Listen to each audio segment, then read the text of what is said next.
ഒന്നാം അധ്യായം 4-ാം പാദം മാനികാധികരണം. അനുമാനം, ആനുമാനികാധികരണം. അനുമാന പ്രമാണത്താൽ സാധിക്കപ്പെട്ട പ്രധാനവും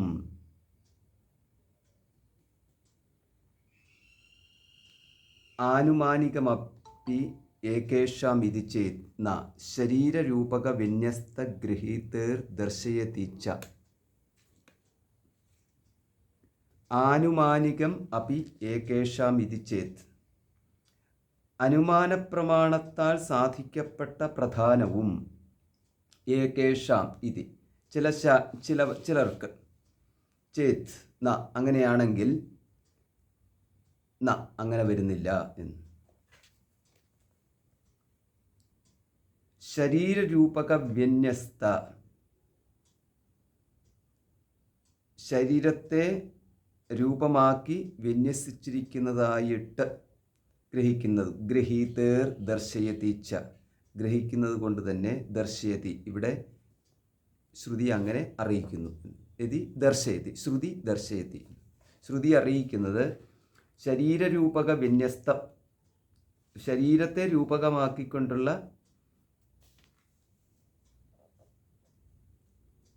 വിശദീകരണം അവിടെ നൽകിയിട്ടുണ്ട് ശ്രുതി എന്ന്. അപ്പോൾ ഇവിടെ പറഞ്ഞിരിക്കുന്ന വിഷയം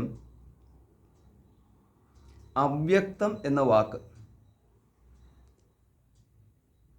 മഹതഃ പരമവ്യക്തം അവ്യക്താത് പുരുഷഃ പരഃ, കഠോപനിഷത്തിലെ 1:3-11. ഇപ്പം കഠോപനിഷത്തിലെ 1:3-11 ഇവിടുത്തെ ചർച്ചാ വിഷയമായിട്ട് എടുത്തിരിക്കുന്നത്. ഇവിടെ നമുക്ക്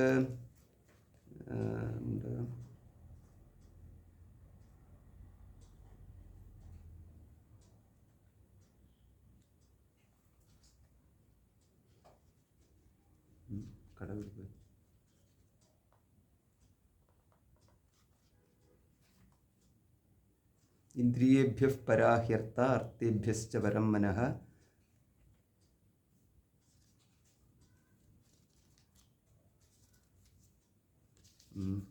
ഒന്ന് 3:11.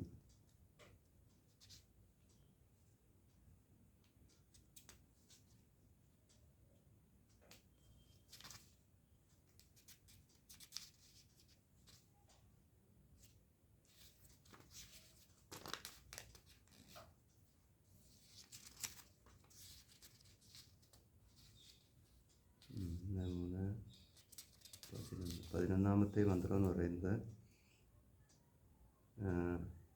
10ാമത്തെ മന്ത്രത്തിലാണ്. ഇന്ദ്രിയേഭ്യഃ പരാഹ്യർത്ത അർത്ഥേഭ്യശ്ച പരം മനഃ മഹതസ്തു പരാ ബുദ്ധി ബുദ്ധേരാത്മാ മഹാൻ പരഃ, 10ാമത്തെ മന്ത്രം.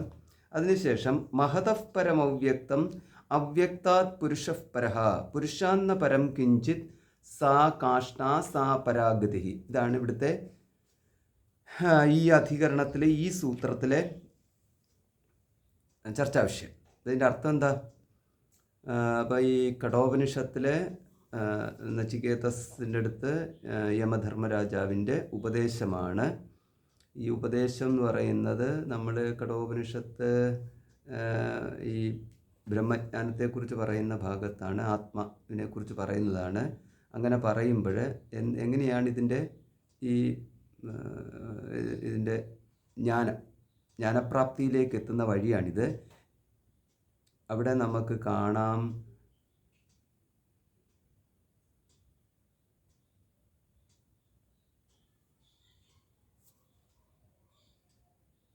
ആത്മാനം രഥിനം വിദ്ധി ശരീരം രഥമേവതു ബുദ്ധിം തു സാരഥിം വിദ്ധി മനഃപ്രഗ്രഹമേവ ച. അപ്പോൾ ഇവിടെ തൊട്ട് നമ്മൾ നോക്കണം, അത് 3ാം വല്ലിയിലെ 3ാമത്തെ മന്ത്രം തൊട്ട്. ആത്മാനം ശരീരം വിദ്ധി, ആത്മാവിനെ ആത്മാനം ശരീരം വിദ്ധി, ആത്മാനം രഥിനം വിദ്ധി ശരീരം തു രഥമേവത. അപ്പോൾ ആത്മാവിനെ രഥിയായി കാണുക. രഥസ്വാമിയാണ് രഥി. രഥസ്വാമിയായിട്ട് ആത്മാവിനെ കാണുക. ശരീരം രഥമേവതു, ശരീരത്തെ രഥമായി കാണുക. ഇത് വളരെ പ്രസിദ്ധമായിട്ടുള്ള രഥകൽപ്പന എന്നാണ് നമ്മൾ പഠിച്ചിട്ടുള്ളത്. അപ്പോൾ ശരീരമാണ് രഥം. ബുദ്ധിം തു സാരഥിം വിദ്ധി, ബുദ്ധിയെ സാരഥിയായിട്ട് അറിയുക. വിദ്ധി, ത്വം വിദ്ധി എന്ന് സെക്കൻഡ് പേഴ്സണിൽ കൊടുത്തിരിക്കുകയാണ്. വിദ്ധി, ജാനാഹി, നീ അറിയുക എന്നുള്ള അർത്ഥത്തിൽ വിദ്ധി. സാരഥിം വിദ്ധി. മനഃപ്രഗ്രഹമേവച്ച, മനസ്സ് പ്രഗ്രഹം കടിഞ്ഞാണായിട്ട് അറിയുക. മനഃപ്രഗ്രഹമേവച്ച. ഇന്ദ്രിയാണി ഹയാനാഹുഹു, ഇന്ദ്രിയങ്ങളെ ഹയങ്ങളാക്കി, ഹയങ്ങളായിട്ടും, ഹയങ്ങൾ കുതിരകളായിട്ടും, ആഹുഹു പറയുന്നു. വിഷയാൻ സ്തേഷു ഗോചരാൻ, അപ്പോൾ ഇന്ദ്രിയങ്ങൾക്ക് പോകാനുള്ള ആ വഴി എന്ന് പറയുന്നത് വിഷയങ്ങളാകുന്നു.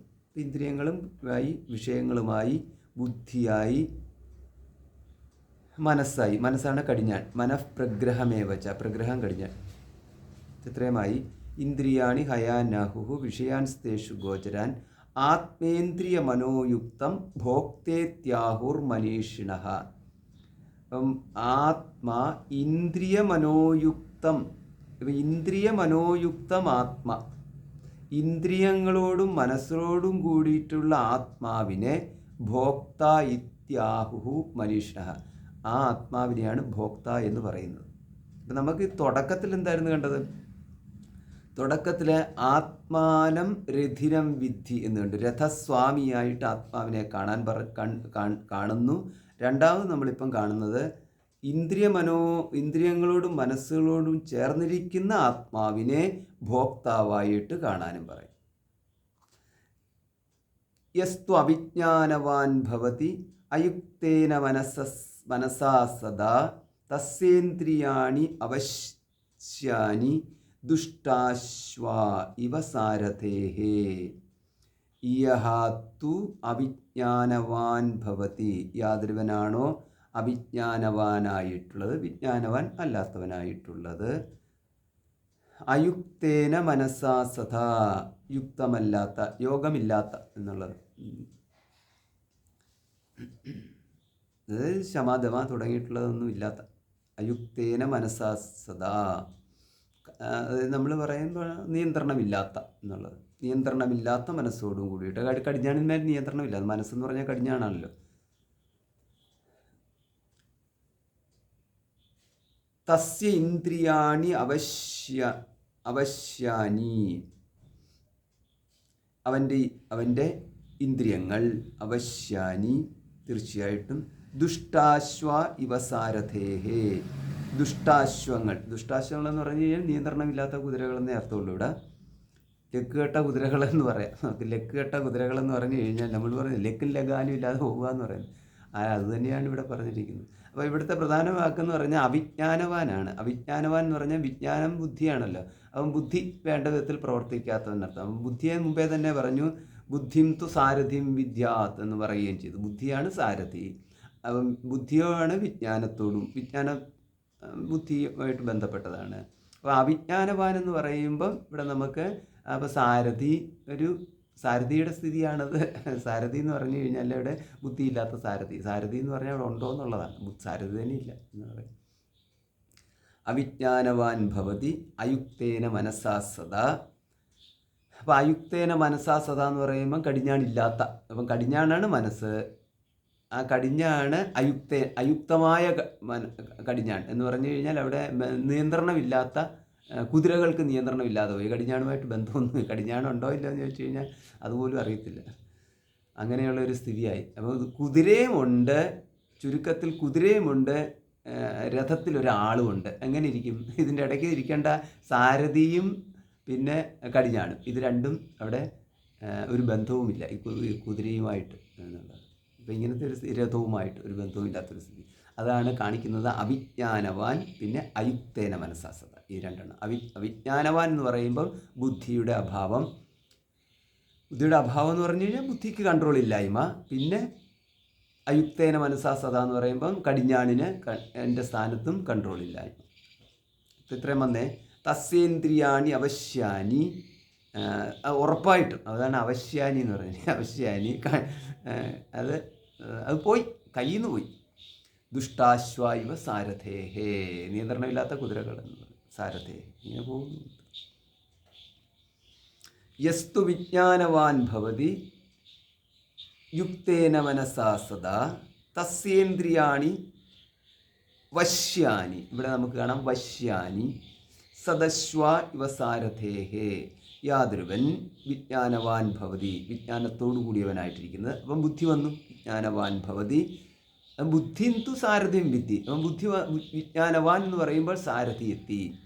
യുക്തേന മനസാ സദാ, മനസ്സെന്ന് പറഞ്ഞാൽ കടിഞ്ഞാണ്. യുക്തേന എന്ന് പറഞ്ഞു കഴിഞ്ഞാൽ കൺട്രോളുള്ള കുതിരകളെ അവിടെ എത്തി നിർത്താം. അതാണ് തസ്യ ഇന്ദ്രിയാണി വശ്യാനി, കൺട്രോൾ ആണ് ഇവിടുത്തെ വശ്യാനി. അപ്പം കൺട്രോൾ എന്ന് പറഞ്ഞു കഴിഞ്ഞാൽ നിയന്ത്രണം എന്ന് പറഞ്ഞു കഴിഞ്ഞാൽ ഇവിടെ നമുക്ക് ഈ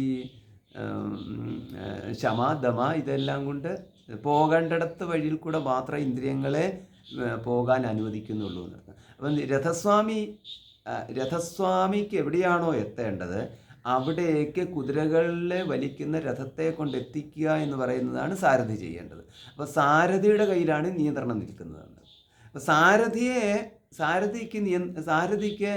സാരഥി നോക്കണം രഥസ്വാമിക്ക് എവിടെയാണ് പോകേണ്ടതെന്നുള്ളത്. അങ്ങനെ രഥസ്വാമി സാരഥിയെ അറിയിക്കുന്നു, സാരഥി കുതിരകളെ ആ വഴി കൂടെ കൊണ്ടുപോകുന്നു. അപ്പോൾ നിയന്ത്രണം നിൽക്കേണ്ടത് യസ്തു വിജ്ഞാനവാൻ ഭവതി. അപ്പം വിജ്ഞാനവാൻ എന്ന് പറയുന്ന സ്ഥാനത്താണ് അതിൻ്റെ നിയന്ത്രണം കിടക്കുന്നത്. അതില്ല, അത് ഉണ്ട് ഇവിടെ ഇപ്പം.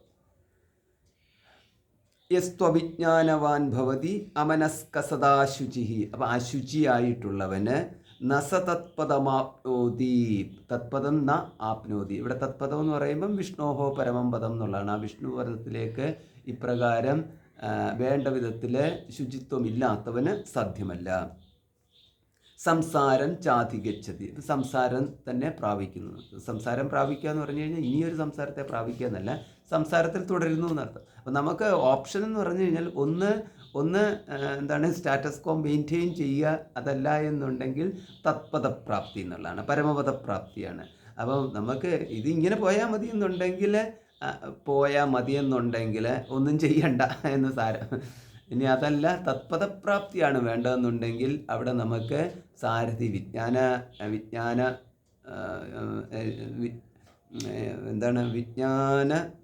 വിജ്ഞാനവാൻ ആയിരിക്കണം രഥസ്വാമി. വിജ്ഞാനവാനായ രഥസ്വാമി, സാരഥിയോടുകൂടിയ രഥസ്വാമി ആയിരിക്കണം. പിന്നെ യുക്തേന മനസാ സദാ, കൺട്രോളുള്ള മനസ്സും കൺട്രോളുള്ള കുതിരകളിന്മേൽ കൺട്രോളുള്ള മനസ്സോടും കൂടിയായിരിക്കണം. അതാണ് യുക്തേന മനസാ സദാ എന്ന് പറഞ്ഞിരിക്കുന്നത്. അങ്ങനെയാണെങ്കിൽ മനസ്സ് തന്നെ ഒരു ഡിസിപ്ലിൻഡ് മൈൻഡ് എന്നുള്ളതാണ് ഇവിടുത്തെ ഉദ്ദേശിക്കുന്നത്. ഡിസിപ്ലിൻഡ് മൈൻഡ് ആയിരിക്കണം. അത് കടിഞ്ഞാൺ മാത്രമാണ്. അപ്പം കടിഞ്ഞാണ് സാരഥിയുടെ കയ്യിലാണ്. അപ്പോൾ സാരഥി വിജ്ഞാനവാനാണ്. അപ്പം വിജ്ഞാനത്തിൻ്റെ കയ്യിലിരിക്കുന്ന മനസ്സ് എന്നാണ്. വിജ്ഞാന വിധേയമായിട്ടുള്ള അല്ലെങ്കിൽ ബുദ്ധിക്ക് വിധേയമായിട്ടുള്ള മനസ്സ് എന്നർത്ഥം. നമ്മൾ അറിവും വികാരവും ഈ രണ്ടെണ്ണമാണല്ലോ. അപ്പോൾ അവിടെ എന്ന് പറയുന്നത് വികാരം അറിവിന് വിധേയമായിട്ടുള്ളതായിരിക്കണം എന്നുള്ളതാണ്. ഇങ്ങനെ പോകുന്നു. അതായത് ഇന്ദ്രിയങ്ങളുടെ ആവശ്യങ്ങൾക്കനുസരിച്ച് രഥം പോകുന്ന ഒരു സ്ഥിതി വരരുത്. ഇന്ദ്രിയങ്ങളുടെ ആവശ്യം എന്ന് പറഞ്ഞാൽ കുതിരകളുടെ ആവശ്യത്തിനനുസരിച്ച് രഥം പോകുന്നതായ ഒരു സ്ഥിതി വരരുത്. പകരം വിജ്ഞാനവാൻ എന്നുള്ള ആ സ്ഥാനത്തിരിക്കുന്ന ബുദ്ധി നിയന്ത്രിക്കുന്ന കടിഞ്ഞാണ് ബുദ്ധിയുടെ കയ്യിലുള്ള കുതിരകളാൽ വലിക്കപ്പെടുന്ന രഥസ്വാമിക്ക് എവിടെ പോകണോ അവിടെ കൊണ്ടെത്തിക്കുന്നു എന്നുള്ള. ഇവിടെ രഥസ്വാമി എന്ന് പറയുന്നത് ആത്മാനം രഥിനം വിദ്ധി, ആ ആത്മാവിനെ അവിടെ കൊണ്ടെത്തിക്കും. എവിടെയാ? തത് വിഷ്ണോഹോ പരമം പദം, വിഷ്ണു പദത്തിൽ കൊണ്ടെത്തിക്കുന്നു എന്നുള്ളത്. അപ്പോൾ സതു തത്പദമാപ്നോതി യസ്മാത് ഭൂയോ ന ജായത്തെ. ആ വിഷ്ണുപദത്തിൻ്റെ പ്രത്യേകതയാണ് യസ്മാത്, ഏതിൽ നിന്ന്, ന ഭൂയഹ ജായത്തെ, പുനരാവൃത്തി ഉണ്ടാവുന്നില്ല. ഏതൊരു പദത്തെ പ്രാപിച്ചു കഴിഞ്ഞാൽ പിന്നെ പുനരാവൃത്തി ഉണ്ടാവുന്നില്ലയോ, സംസാര ദുഃഖം, അതന്നെയാണ് ഈ പുനരാവൃത്തി എന്ന് പറയുന്നത്. സംസാര ദുഃഖം ഉണ്ടാവുന്നില്ലയോ, അതായത് അവിടെ നമുക്ക് ഒരു സ്വസ്ഥത, അതാണ് സംസാര ദുഃഖം എന്ന് പറയുന്ന സ്വസ്ഥത. നമുക്ക് ശാന്തിയും സമാധാനവും, അതിനെയാണ് പരമപദം എന്ന് പറയുന്നത്. ആ ശാന്തിയും സമാധാനവും നമുക്ക് കിട്ടും എന്നുള്ളതാണ്. അപ്പോൾ അവിടെ എത്തണമെങ്കിൽ ഇങ്ങനെ വേണം എന്ന്.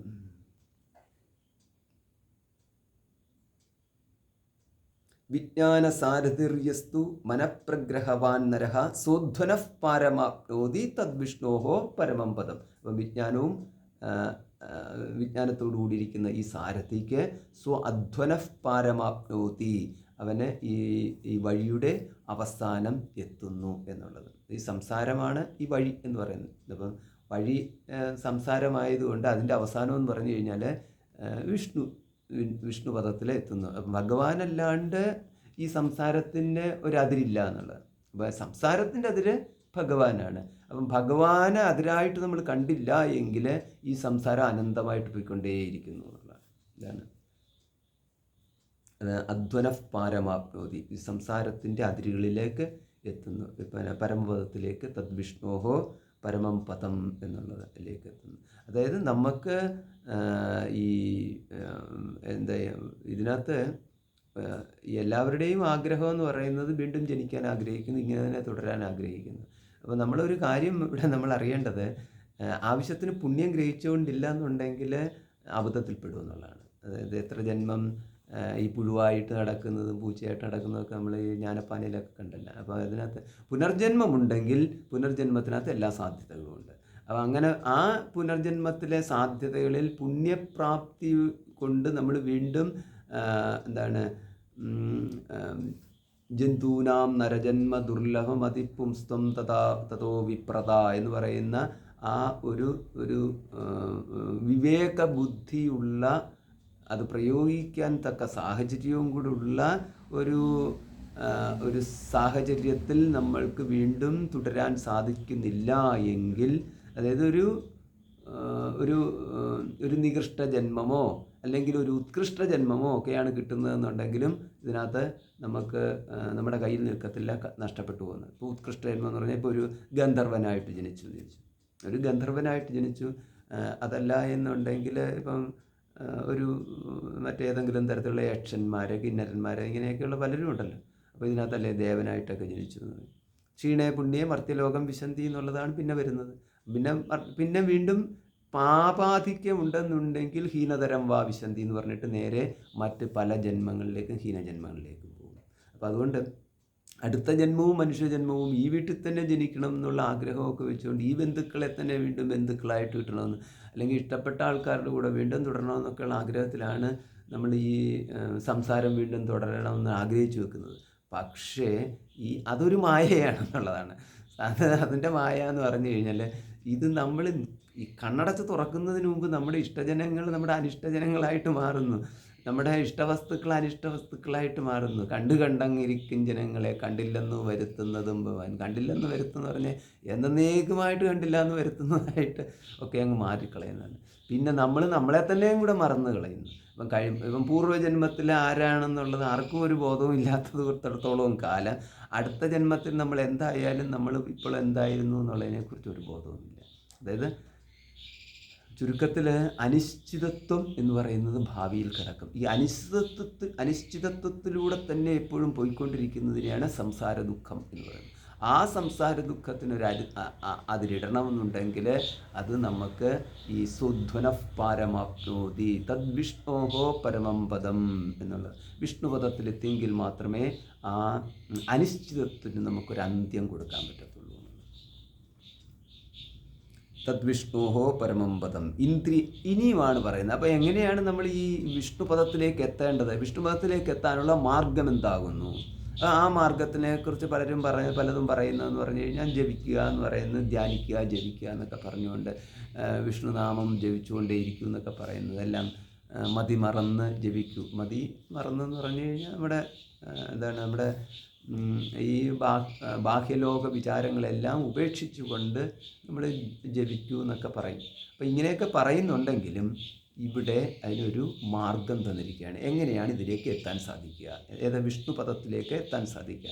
വിഷ്ണുവും വിഷ്ണുപദവും ഒന്ന് തന്നെയാണ്. തദ്വിഷ്ണോഹോ പരമം പദം എന്ന് പറയുന്നതും വിഷ്ണു പ്രാപ്തി എന്ന് പറയുന്നതും എല്ലാം ഒന്ന് തന്നെയാണ്. അപ്പോൾ നമ്മൾ വൈകുണ്ഠ ലോകപ്രാപ്തിയും പിന്നെ അവിടെ അവിടെ നമ്മളൊരു വിഷ്ണു ഇരിക്കുന്നതും ഇങ്ങനെയൊക്കെയുള്ളതാണ് നമ്മുടെ സങ്കല്പത്തിലുള്ള ഈശ്വരൻ എന്നുണ്ടെങ്കിൽ ഇവിടെ അങ്ങനെയല്ല. അതായത് ലോകപ്രാപ്തിയല്ല പരമപദപ്രാപ്തി എന്ന് പറയുന്നത്. ലോകപ്രാപ്തി എന്ന് പറയുന്നത് ഒരു ഔപചാരിക ശബ്ദം മാത്രമാണ്.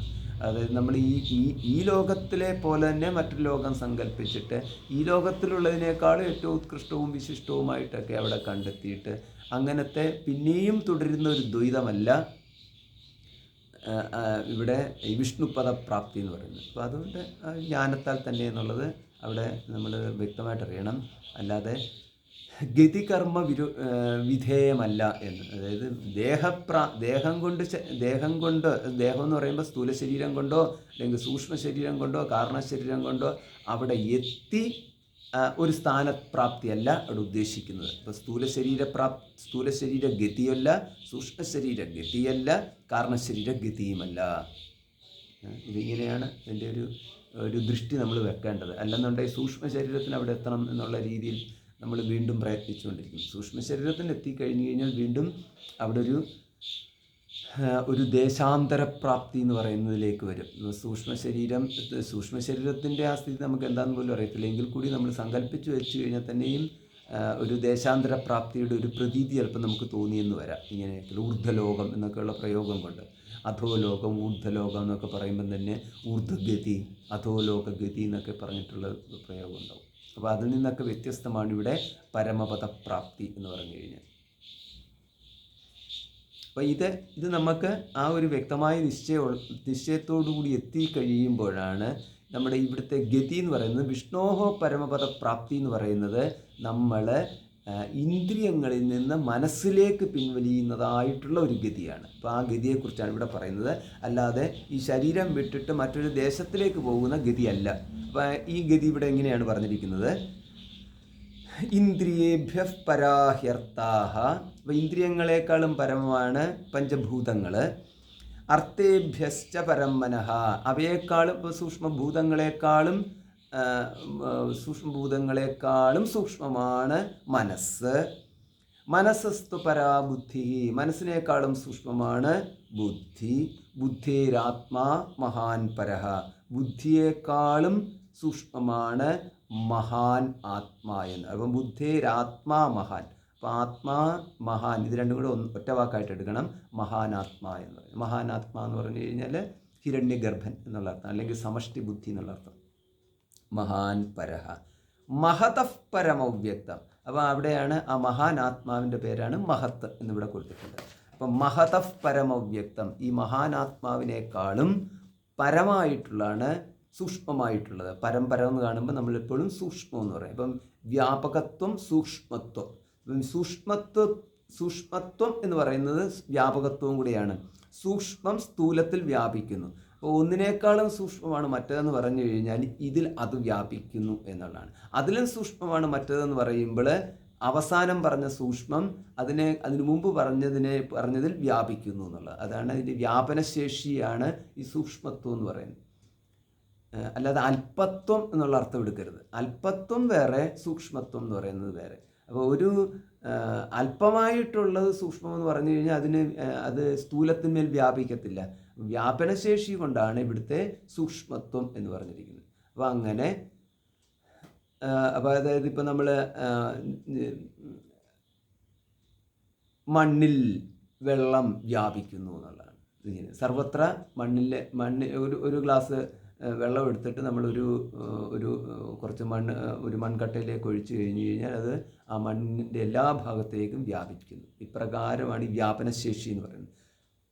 ഇങ്ങനെയാണ് ഇതിൻ്റെ സൂക്ഷ്മത്വം എന്നുള്ളത് നിശ്ചയിക്കപ്പെടുന്നത്. ബുദ്ധേരാത്മാ മഹാൻ പരഃ മഹതഃ പരമവ്യക്തം. അപ്പോൾ ഈ മഹാനാത്മാവിനും പരമായിട്ടുള്ളതാണ് അവ്യക്തം. അപ്പോൾ ഇവിടെ നമുക്കൊരു വാക്ക് കിട്ടി, അവ്യക്തം. അപ്പം അവ്യക്തോയം അചിന്യോയം എന്നുള്ള പ്രയോഗം അനുസരിച്ച് അവ്യക്തമായിട്ടുള്ളതിനെ ആത്മാ എന്നൊരിടത്ത് കണ്ടു. അവ്യക്തോയം അചിന്യോയം എന്നുള്ള പ്രയോഗം ഉണ്ടല്ലോ ഗീതയിൽ. അപ്പോൾ അവിടെ ആത്മാവിന് അവ്യക്തം എന്നൊരു വാക്കുണ്ട്. പിന്നീട് ഇവിടെ ഇപ്പം നമ്മൾ നോക്കിക്കഴിഞ്ഞാൽ ആ ആത്മാവിനെയാണോ ഉദ്ദേശിച്ചിരിക്കുന്നത്?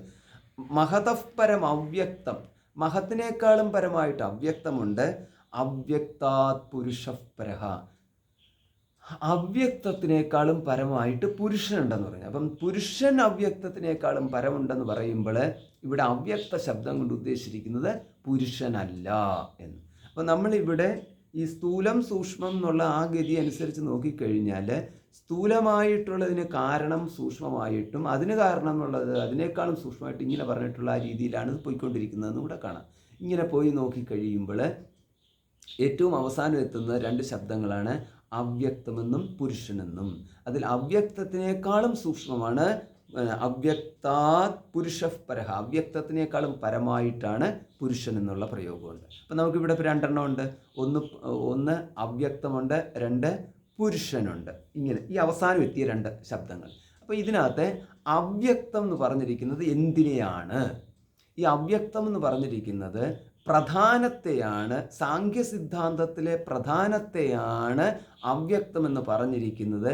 അതിനാൽ അവ്യക്തം ആയിട്ടുള്ള ഈ പ്രധാനം തന്നെയാണ് സൃഷ്ടിക്ക് കാരണമെന്ന് ഉപനിഷത്ത് പറയുന്നു എന്ന് ഒരു കൂട്ടം ആൾക്കാർ പറയുന്നു. ഇതാണ് ഈ സൂത്രത്തിൻ്റെ അർത്ഥം. ആനുമാനികമപ്പി ഏകേഷാമിതി. അപ്പോൾ ഇവിടെ എങ്ങനെയാണ് ഈ പ്രധാനത്തിലേക്ക് നമ്മൾ എത്തുന്നത്? അനുമാനസിദ്ധം പ്രധാനം എന്നുള്ളതാണ്. അപ്പോൾ അനുമാനസിദ്ധം പ്രമാണം എന്ന് പറയുമ്പോൾ നമുക്കൊരു എന്തെങ്കിലും ഒന്നുണ്ട് എന്ന് പറയണമെങ്കിൽ അതിനൊരു പ്രമാണം വേണം. ആ പ്രമാണം എന്ന് പറയുന്നത് ഇപ്പോൾ നമ്മൾ പ്രത്യക്ഷം, അനുമാനം, പിന്നുള്ളതെന്ന് പറയുന്നത് ശബ്ദപ്രമാണം. ഇതാണല്ലോ മുഖ്യ പ്രമാണങ്ങൾ എന്ന് പറയുന്ന 3 പ്രമാണങ്ങൾ. ഒന്ന് പ്രത്യക്ഷം, രണ്ട് അനുമാനം. അപ്പോൾ അനുമാനത്തിനോട് ചേർന്ന് കിടക്കുന്നതാണ് ബാക്കിയുള്ള പ്രമാണങ്ങളൊക്കെ. അപ്പോൾ അതെല്ലാം നമുക്കിവിടെ മാറ്റിവെക്കാം. ഒന്ന് പ്രത്യക്ഷം എടുത്തു, രണ്ട് അനുമാനം എടുത്തു, മൂന്നാമത്തേത് ശബ്ദം എന്ന് പറയുന്നത് ശ്രുതിയാണ്, മൂന്നാമത്തേത് ശ്രുതിയാണ്. അപ്പോൾ ഇതിനകത്ത് പ്രത്യക്ഷ പ്രമാണം കൊണ്ട് നമുക്ക് ദൃശ്യമായിട്ടുള്ള സകലതിൻ്റെ അസ്തിത്വം സ്ഥാപിച്ചിരിക്കുന്നു പ്രത്യക്ഷത്താൽ എന്നുള്ളത്. ഓക്കെ, അത് ആ പ്രത്യക്ഷത്താൽ തന്നെയാണ് നമ്മൾ സ്വശരീരത്തിൻ്റെയും അസ്തിത്വത്തെ സ്ഥാപിച്ചിരിക്കുന്നത് എന്ന് പറഞ്ഞു കഴിഞ്ഞാൽ ഇതാണല്ലോ. ഇവിടെ എനിക്ക് ശരീരമുണ്ടെന്ന് ഞാൻ ഇങ്ങനെ സ്പർശിച്ചിരിക്കുന്നു, ഇങ്ങനെ നമ്മൾ പറയുമല്ലോ, എനിക്ക് കൈയുണ്ട് കാലുണ്ടെന്ന് ഞാനിത് കാണുന്നു തൊടുന്നു എന്നൊക്കെയുള്ള രീതി, ആ അർത്ഥത്തിലാണ് എടുത്തിരിക്കുന്നത്. അപ്പോൾ അങ്ങനെ അല്ലെങ്കിൽ മറ്റൊരാളുണ്ട് എന്നുള്ളത് ഇങ്ങനെയാണ് സ്ഥാപിച്ചെടുത്തിരിക്കുന്നത്. പിന്നെ അവരുടെ ശബ്ദം കേട്ട കാരണം ഞാൻ അറിഞ്ഞിരിക്കുന്നു, ഇങ്ങനെയുള്ള അവരെ സ്പർശിച്ചു, അവരുടെ ശബ്ദം കേട്ടു, പിന്നെ ആ തരത്തിൽ അങ്ങനെ പോയിക്കൊണ്ടിരിക്കുന്നത്. അപ്പോൾ അവിടെ അതാണ് പ്രത്യക്ഷം എന്ന് പറഞ്ഞത്. അപ്പോൾ ആ പ്രത്യക്ഷം കഴിഞ്ഞാൽ രണ്ടാമത്തേതാണ് നമുക്ക് മുഖ്യമായിട്ടുള്ളത് അനുമാനം. അപ്പോൾ ഇവിടെ നമുക്ക് ഈ ജഗത്തിൻ്റെ കാരണത്തിനെക്കുറിച്ചുള്ള ഒരു കാര്യകാരണ വിചിന്തനം ചെയ്തപ്പോൾ ഇവിടെ കാര്യപ്രപഞ്ചത്തിൻ്റെ കാരണം അന്വേഷിച്ചു പോയിട്ട് പരമാവധി ഇതെല്ലാം കൂടെ ഈ കാരണപ്രപഞ്ചം അതിൻ്റെ ആരംഭത്തിൽ ഈ കാര്യപ്രപഞ്ചം അതിൻ്റെ ആരംഭത്തിൽ ഒരു അത്യധികം സൂക്ഷ്മമായിരുന്നു. അത് അവ്യക്തം എന്ന് പറയും. ഇന്നത് എന്ന് തിരിച്ച് പറയാൻ പറ്റാത്ത വിധം ഉള്ള ഒരു പ്രത്യേക സ്ഥിതിവിശേഷമായിരുന്നു അത്. അതിൻ്റെ പേരാണ് അവ്യക്തം. അതിനെ തന്നെയാണ് പ്രധാനം എന്ന് പറയുന്നത് എന്നുള്ള രീതിയിലേക്ക് ഒരുവനെ അനുമാനിച്ച് എത്തുന്നു എന്ന്. അതുകൊണ്ട് ഈ സാഖ്യ സിദ്ധാന്തത്തിൻ്റെ പ്രധാനം എന്ന് പറയുന്നത് അവരവിടെ അനുമാനത്തിലൂടെ കണ്ടെത്തിയതാവുന്നു എന്ന്. അതാണ് നമ്മളിവിടെ മനസ്സിലാക്കേണ്ട ഒരു വിഷയം. ആ അനുമാനത്തിലൂടെ സാഖ്യന്മാർ പറഞ്ഞിരിക്കുന്ന പ്രധാനം അനുമാനത്തിലൂടെയുള്ളതാണെന്നും ആ പ്രധാനത്തിന് ശബ്ദപ്രമാണമായിട്ട് ഇവിടെ കൊടുത്തിരിക്കുന്ന അവ്യക്തവുമായിട്ട് കൂട്ടിക്കുഴയ്ക്ക് രണ്ടും ഒന്നായിട്ട് കാണരുത് എന്നുമാണ് ഈ ശ്രുതി പറയുന്നത്. എന്ന് പറഞ്ഞു കഴിഞ്ഞാൽ ഇവിടുത്തെ ഇത് വളരെ നമുക്കൊരു ഒരുപാട് ആൾക്കാർക്ക് ഇത് കൺഫ്യൂഷൻ ഉണ്ടാകുന്നൊരു വിഷയമാണ്. കാരണം വേദാന്തത്തിൽ പറഞ്ഞിരിക്കുന്നതും സാഖ്യത്തിൽ പറഞ്ഞിരിക്കുന്നതും ഒന്നായിട്ടാണ് എല്ലാവരും എടുക്കുന്നത്. അപ്പോൾ സാഖ്യത്തിൽ പറഞ്ഞിരിക്കുന്നത് എന്ന് പറഞ്ഞു കഴിഞ്ഞാൽ ഇത്രയേ ഉള്ളൂ. നമ്മളിപ്പം വേദാന്തത്തിൽ എന്താ പറഞ്ഞിരിക്കുന്നത്? വേദാന്തത്തിൽ പറഞ്ഞിരിക്കുന്നത് നമുക്ക് ഈ ഇന്ദ്രിയേഭ്യ പരാഹ്യർത്ഥ അർത്ഥേഭ്യശ്ച പരം മനഃ മനസ്സസ്തു പരാ ബുദ്ധി ബുദ്ധിരാത്മാ മഹാൻ ഭാര, ഇങ്ങനെ ഓരോന്നോരോന്നായിട്ട് പറഞ്ഞിട്ടുണ്ടല്ലോ. ഇങ്ങനെ ഒന്നൊന്നായിട്ട് എണ്ണി എണ്ണി പറഞ്ഞിട്ട് അവസാനം ഇതിനകത്ത് ഇതെല്ലാം കൂടെ ചേർന്നിട്ടുള്ളതാണ് 23 എണ്ണം കാര്യരൂപത്തിലുള്ളതും 24ാമത്തേതായിട്ട് കാരണരൂപത്തിൽ ഈ ഗുണങ്ങളുടെ എല്ലാം സംയുക്ത രൂപമായിട്ട്, അതായത് ത്രിഗുണങ്ങളുടെ സത്വരജസ് തമസ്സുകളുടെ എല്ലാം സമാവസ്ഥയിലുള്ള പ്രധാനം ആണ് ഉള്ളത് എന്ന് സാഖ്യസിദ്ധാന്തം പറയുന്നു. അപ്പം സാഖ്യസിദ്ധാന്തത്തിൽ പഞ്ചേന്ദ്രിയങ്ങൾ, പഞ്ചഭൂതങ്ങൾ, മനസ്സ്, ബുദ്ധി, ഇങ്ങനെയാണ് അതിൻ്റെ പോകുന്നത്. ഇങ്ങനെയാണ് നമ്മൾ 24 എണ്ണത്തിലേക്ക് എത്തുന്നത്. അപ്പോൾ ഈ 24 എണ്ണത്തിൽ 24ാമത്തേതാണ് പ്രധാനമാണ് മുഖ്യമായിട്ടുള്ള കാരണം നിൽക്കുന്നത്. ആ പ്രധാനത്തിൻ്റെ വികാസമാണ്, അല്ലെങ്കിൽ കാര്യരൂപത്തിലേക്കുള്ള പരിണാമമാണ് നമുക്ക് ഇന്ദ്രിയങ്ങളും പഞ്ചഭൂതങ്ങളും ഒക്കെ ആയിട്ട് കിട്ടിയിരിക്കുന്നത്. അപ്പോൾ നമുക്ക് വേദാന്തം പഠിക്കുമ്പോൾ ഇത് തന്നെയാണ് നമ്മുടെ കണക്കിലനുസരിച്ചാണെങ്കിൽ ഇത് കൃത്യമായിട്ട് തന്നെയാണല്ലോ പോയിക്കൊണ്ടിരിക്കുന്നത്. നമ്മൾ വേണമെന്നുണ്ടെങ്കിൽ എന്താ അവിടെ പറഞ്ഞിരിക്കുന്നത്, മൂലപ്രകൃതി എന്നുള്ളതുണ്ട്. അപ്പം ഈ ഇതിന് ഇവിടെ ഈ പരമാത്മാ, പിന്നെ പരമാത്മാവിനെ ആശ്രയിച്ചിട്ട് മായ നിൽക്കുന്നു. ആ മായ ത്രിഗുണങ്ങളോട് കൂടിയിരിക്കുന്ന ആ മായയുടെ വികാസത്തിൽ നിന്നാണ് ഈ പഞ്ചഭൂതങ്ങൾ, ആകാശാദി പഞ്ചഭൂതങ്ങളുണ്ടായി. പിന്നെ ഈ ആകാശാദി ഭൂതങ്ങളുടെ സാത്വികാംശത്തിൽ നിന്ന് ബുദ്ധി, മനസ്സ്, ഇങ്ങനെയൊക്കെയുള്ളതൊക്കെ ഉണ്ടായി. പിന്നെ രാജസാംശത്തിൽ നിന്നും പ്രാണനുണ്ടായി. പിന്നെ താമസാംശത്തിൽ നിന്നും സ്ഥൂല ഭൂതങ്ങളുണ്ടായി. ആ സ്ഥൂലഭൂതങ്ങളുടെ കാര്യരൂപമായിട്ട് നമുക്ക് സ്ഥൂല ശരീരം കിട്ടി. ഇങ്ങനെയാണ് നമ്മളിതിൻ്റെ ക്രമം പോകുന്നത്. ഇതിൻ്റെ താമസാംശത്തിൽ നിന്ന് സ്ഥൂലഭൂതങ്ങൾ ഉണ്ടാകുകയും ആ സ്ഥൂലഭൂതങ്ങൾ കാരണമായിക്കൊണ്ട് അതിൻ്റെ കാര്യമായിട്ട് സംയുക്തമായിട്ട് സംയോഗഫലമായിട്ട് നമുക്ക് അന്നം ഉണ്ടായിട്ട് ആ അന്നം കാരണമാകുകയും പിന്നീട് അതിൻ്റെ കാര്യമായിട്ട് നമുക്ക് സ്ഥൂല ശരീരം കിട്ടുകയും ചെയ്തു. ഇങ്ങനെയാണ് ഇതിൻ്റെ ക്രമം പോകുന്നത്. അപ്പോൾ ഇങ്ങനെ പോകുന്ന ഈ ക്രമത്തിൽ ഇതിന് വേദാന്തം ഇത് തന്നെയാണല്ലോ സ്വീകരിച്ചിരിക്കുന്നത്. അപ്പോൾ ഇതിൻ്റെ തുടക്കത്തിൽ നമ്മളവിടെ ഈ പരമാത്മാ ആണ് സ്ഥൂല ശരീരമായിട്ട് എന്ന് നിൽക്കുന്നത് എന്ന് പറയുന്നില്ല.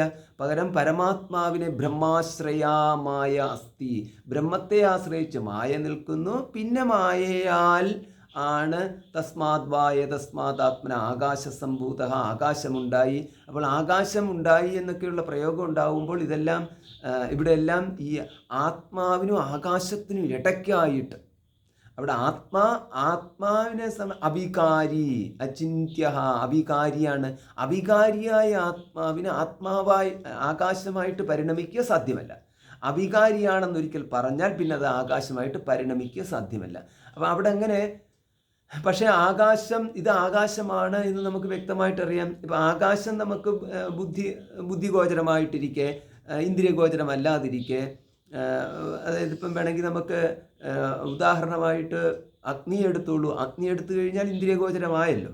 അപ്പം അഗ്നി എന്ന് പറയുന്നത് ഇന്ദ്രിയഗോചരമായിരിക്കുന്ന അഗ്നി നമുക്ക് വികാരപ്പെട്ടതാണ്. പഞ്ചഭൂതങ്ങൾ ആകാശാത് വായോരഗ്നിയാണ് വന്നിരിക്കുന്നത്. അവിടെ കാര്യം ഒന്ന് കാരണവും മറ്റൊന്ന് കാര്യവുമായിട്ട് വന്ന ആ ഒരു പരിണമിക്കൽ നമ്മളവിടെ കാണുകയുണ്ടായി. ആത്മാവ് നിർവികാരമായിട്ടുള്ള ആത്മാവിന് വികാരപ്പെടുവാൻ സാധ്യമല്ലാതിരിക്കെ നിർവികാര ആത്മാവിന് അഗ്നിയായിട്ട് വികാരപ്പെടാൻ സാധ്യമല്ല. വികാരപ്പെടുക എന്ന് പറഞ്ഞാൽ മാറുക എന്നർത്ഥം. അപ്പോൾ അങ്ങനെ വന്നു കഴിഞ്ഞാൽ ഇതിൻ്റെ ഇടയ്ക്കായിട്ട് മാറിയ ഒന്നായിട്ട് കാണിക്കാൻ വേണ്ടിയിട്ടാണ് അവിടെ അവ്യക്തം എന്ന ശബ്ദം വേദാന്തം പ്രയോഗിച്ചിരിക്കുന്നത്. ആ അവ്യക്തത്തിനെയാണ് നമ്മൾ ഇവിടെ മായ എന്ന് പറയുന്നില്ല എന്നുള്ളൂ. പക്ഷെ വേദാന്തത്തിൽ മൊത്തത്തിൽ നമ്മൾ പറയുമ്പോൾ ഇത് മായ എന്ന് പറയുന്നു. പരമേശ ശക്തി എന്നുള്ളതാണ്. മഹാത്ഭുത നിർവചനീയ രൂപ, ഇപ്രകാരമുള്ള പരമേശ ശക്തിയായിട്ടാണ് മായയെ അവിടെ പറഞ്ഞിരിക്കുന്നത്. മായ എന്ന് പറയുന്ന ഒരു ഇല്യൂഷൻ എന്നൊക്കെയുള്ള രീതിയിൽ അർത്ഥമല്ല പറഞ്ഞിരിക്കുന്നത്, പകരം പരമേശ ശക്തി എന്ന് പറഞ്ഞിരിക്കുന്നത്. അപ്പം അങ്ങനെയുള്ള മായ ആ മായയുടെ സ്ഥാനത്താണ് ഇവിടെ അവ്യക്തത്തിനെ പറഞ്ഞിരിക്കുന്നത് എന്നുള്ള രീതിയിൽ നമുക്ക് ചിന്ത പോകാം. അതിനെ തന്നെയാണ് പ്രധാനമായിട്ട് സാഖ്യന്മാർ പറഞ്ഞിരിക്കുന്നത് എന്ന രീതിയിൽ ചിന്ത പോകാം. ഇങ്ങനെയൊക്കെ പോയി കഴിയുമ്പോൾ ഇവിടെ ഈ സാഖ്യന്മാരുടെ പ്രധാനം ശ്രുതിസമ്മതമാണ് എന്നുള്ളതിലേക്ക് എത്തും. അപ്പം സാഖ്യന്മാരുടെ ശ്രുതിസമ്മതമായ പ്രധാനം ആണ് എന്ന് സ്ഥാപിച്ചാൽ അവിടം വരെ എത്തിക്കഴിഞ്ഞാൽ പ്രശ്നമില്ല. പക്ഷെ സ്ഥാപിച്ചാൽ അടുത്ത പ്രശ്നം ഉണ്ടാവും. എന്താ അടുത്ത പ്രശ്നം? അടുത്ത പ്രശ്നം എന്ന് പറഞ്ഞു കഴിഞ്ഞാൽ സാഖ്യന്മാരുടെ സിദ്ധാന്തം ആത്മാ കേവലം ഭോക്താവാണ്. അനേകാത്മാക്കളുമുണ്ട്, ആത്മാ കേവലം ഭോക്താവുമാണ്. പിന്നെ പ്രധാനത്തിനാണ് ആത്മാവിനെ ഭോക്താവായിട്ടുള്ള ആത്മാവിനെ ഭോഗ്യ വിഷയങ്ങൾ സൃഷ്ടിക്കുക എന്നുള്ള ഒരു സൃഷ്ടികർമ്മം സ്വയം ഏറ്റെടുത്തിരിക്കുന്നത് പ്രധാനമാണ്. അപ്പം പ്രധാനം അവിടെ ആത്മാവിന് ഭോക്താവിൻ്റെ ആത്മാവെന്ന് പറഞ്ഞാൽ ഇപ്പോൾ അവർക്ക് ഭോക്താവുമാണ്. അപ്പോൾ നമ്മൾ ആത്മാവിൻ്റെ ഇച്ഛയ്ക്കനുസരിച്ച് എന്ന് പറഞ്ഞാൽ ഭോക്താവിൻ്റെ ഇച്ഛയ്ക്കാണ് ഉദ്ദേശിക്കുന്നത്. അപ്പം ഭോക്താക്കളുടെ ഇച്ഛയ്ക്കനുസരിച്ച് പ്രപഞ്ചത്തിലെ ഭോഗ്യവിഷയങ്ങൾ ഉണ്ടാക്കിവിടൽ പ്രധാനത്തിൻ്റെ കർത്തവ്യമായിട്ട് നമ്മൾ കാണേണ്ടി വരും. അത് ഡയറക്റ്റ് അല്ലെങ്കിൽ ഇൻഡയറക്റ്റ് ആയിട്ട് ഏതെങ്കിലും വിധത്തിൽ പറഞ്ഞു കഴിഞ്ഞാൽ സൃഷ്ടി കർമ്മം എന്ന് പറയുന്നത് പ്രധാനത്തിൽ ആരോപിക്കേണ്ടി വരും. കാരണം മറ്റേത് അവിടെ ആത്മാ എന്ന് പറയുന്നത് ഭോക്താവാണ്. അതും അനേകാത്മാക്കളാണ് പറഞ്ഞിരിക്കുന്നത്, അതായത് ജീവാത്മാക്കൾ മാത്രമാണ് പറഞ്ഞിരിക്കുന്നത്. അപ്പം പരമാത്മാ എന്ന് പറയുന്ന പരമേശ്വരൻ എന്ന് പറയുന്ന സ്ഥാനവുമില്ല, പരമാത്മാ എന്ന് പറയുന്ന സ്ഥാനവും ഇല്ല സാഖ്യ സിദ്ധാന്തത്തിൽ. പിന്നെ സാഖ്യ സിദ്ധാന്തത്തിലുള്ളത് ജീവാത്മാക്കളും പിന്നെ പ്രധാനവുമാണുള്ളത്. അപ്പം പ്രധാനം അനന്ത ഈ മാതിരിയുള്ള ശബ്ദങ്ങൾ കൊണ്ടാണ് ഏകമായിട്ടുള്ള പ്രധാനവും അനന്തമായ സ്വരൂപത്തോടും കൂടിയിരിക്കുന്നു. പിന്നെ സകല സൃഷ്ടി സാമർഥ്യത്തോടും കൂടിയിരിക്കുന്നു. ഭോക്താക്കളുടെ ആവശ്യത്തിനനുസരിച്ച് സൃഷ്ടി നടത്തിക്കൊണ്ടേയിരിക്കുന്നു. അവിടെ സൃഷ്ടി സാമർഥ്യം പ്രധാനത്തിന് കിട്ടുന്നു എന്ന്. ഇത് വേദാന്തമല്ലത്. അവിടെ ഭോക്താവിന് വേണ്ടിയിട്ട് സ്വയം സൃഷ്ടിക്കാൻ തക്ക സാമർഥ്യത്തോടു കൂടി നിൽക്കുന്ന ഒരു അവ്യക്തത്തിനെ കുറിച്ച് ഇവിടെ വേദാന്തം സമ്മതിക്കുന്നില്ല. പകരം പരമേശ്വരൻ ഇച്ഛാനുസരണം, പരമേശ്വരൻ അപ്പോൾ ഈശ്വരൻ വന്നു. അപ്പോൾ ഈശ്വരൻ്റെ ഇച്ഛയാലാണ് സൃഷ്ടി നടക്കുന്നത്. പ്രധാനത്തിൻ്റെ വിശേഷ ശക്തി പ്രകടനമല്ല സൃഷ്ടി. ഇതാണിത് നമ്മളുടെ വ്യത്യാസം. അപ്പം ഈശ്വരേച്ഛയാൽ നടക്കുന്ന സൃഷ്ടി ഈശ്വരേച്ഛ എന്തുകൊണ്ടാണ്? ഈശ്വരന് അതുകൊണ്ടാണ് നമ്മൾ ജഗത് സൃഷ്ട എന്ന് പറയുന്നത്. അപ്പം ജഗത് സൃഷ്ട എന്ന രീതിയിൽ വേദാന്തത്തിനെ സംബന്ധിച്ചിടത്തോളം ജഗത് സൃഷ്ടി കർമ്മത്വം എന്ന് പറയുന്ന അല്ലെ സൃഷ്ട എന്ന് പറയുന്നത് ഈശ്വരനുണ്ട്. അതുകൊണ്ട്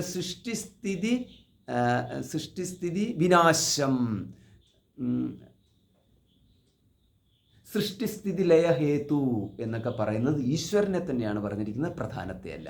അപ്പോൾ ഇതാണ് ഇതിൻ്റെ പ്രധാന വ്യത്യാസം എന്ന് പറയുന്നത്. അപ്പോൾ പരമാത്മാവുണ്ട്, സൃഷ്ടിസ്ഥിതി കർമ്മങ്ങളോടുകൂടി നമുക്ക് ഈശ്വരനുമുണ്ട്. അത് തമ്മിലുള്ള ബന്ധം അത് പിന്നത്തെ കാര്യം. പക്ഷേ എങ്കിൽ കൂടിയും സൃഷ്ടിയെ സംബന്ധിച്ച് പറഞ്ഞു കഴിഞ്ഞാൽ പ്രധാനത്തിൽ ഈ സൃഷ്ടികർമ്മത്വം കൊടുക്കുന്നില്ല, പകരം ഈശ്വരനാണ് കൊടുക്കുന്നത്. അങ്ങനെ വന്നു കഴിഞ്ഞാൽ ഇവിടെ ഇപ്പോൾ അവ്യക്തം പറഞ്ഞിരിക്കുന്നത് അവരുടെ പ്രധാനത്തിന് സമമായിട്ട് എടുക്കാൻ പാടില്ല. കാരണം പ്രധാനം എന്ന് പറയുന്നത് സർവശക്തിയുക്തമായിട്ട് സൃഷ്ടികർമ്മം ചെയ്യുന്നതായിട്ടുള്ള പ്രധാനമാണ്.